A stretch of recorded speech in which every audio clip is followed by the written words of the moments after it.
My name is Andy Uhler. I'm a reporter with Marketplace. I am based in Texas. I cover energy and the environment. I do some sports reporting as well. I'm going to answer some commonly searched questions for you guys.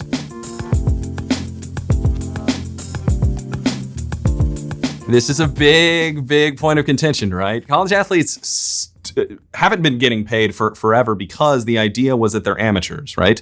And so they're trading in their sport and what they do and what they do really well. They're trading that for an education. That's always sort of been the model. And the NCAA sort of set up this environment where that's basically the payment, right? Recently, what's been happening is there's been talk of we should be paying these athletes because this is big business, because it's billions and billions of dollars that are getting spent to support and watch these players. They're not getting paid for it. They're getting an education, which is great. Don't get me wrong. But the sort of money that a lot of people are making off of these athletes just sort of doesn't sort of translate into, I think, the right thing to do for a lot of people. So the big conversation right now is how much should we pay these athletes? Recently, what happened was name, image, and likeness got passed. And so the idea that you could make money on your name or your image or your likeness. So sort of if Nike comes to you and says, hey, we want to put you on a billboard, you can actually make money doing that now as a student athlete. The bigger conversation is, should schools be paying their athletes just generally speaking? And I think that's a bigger conversation that we're all going to be having in the next 5-10 years. Why do professional athletes get paid so much? I think that's a big conversation. They're basically entertainers, right? So the money that you see a movie star getting for being in a movie, I kind of equate it the same. I think about it the same way, right? A really good quarterback is going to get tens of millions of dollars per year to play a game. And a lot of people sort of like disparagingly talk about playing a game, but it's entertainment. And a lot of people watch it. And so in the same respect, for me anyway, why does a really famous actor make a whole ton of money for being in a movie, which seems like it's pretty fun?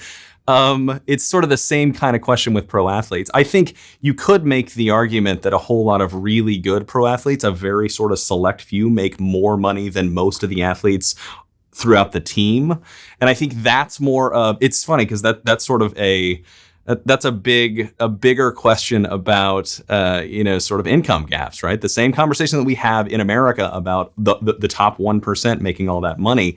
We can have the same conversation about pro sports, honestly. Why is ERCOT its separate grid? So this is a big, long, sort of boring conversation that you listeners and watchers, we can have, over a beer for an hour in Austin and talk about this. Basically, what happened was Texas didn't want to be regulated in the same way that that other grids were regulated. They wanted to be sort of specialized, and so they didn't want to have to share energy and electricity with other members of the nation, basically. And the rationale was there's so much transmission and so much energy that's happening in Texas. Why don't we just take care of those people that are on this part of the grid?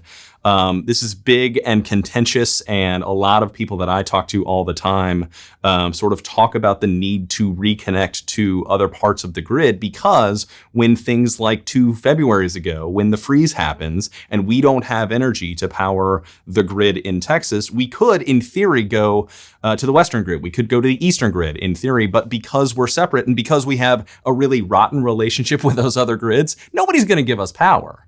And so this is the big part of the conversation, right? It's sort of the Texas independence, and we don't need anybody else, and we can create all this energy and we can be for ourselves. But then when we're in a jam, we can't go to anybody else.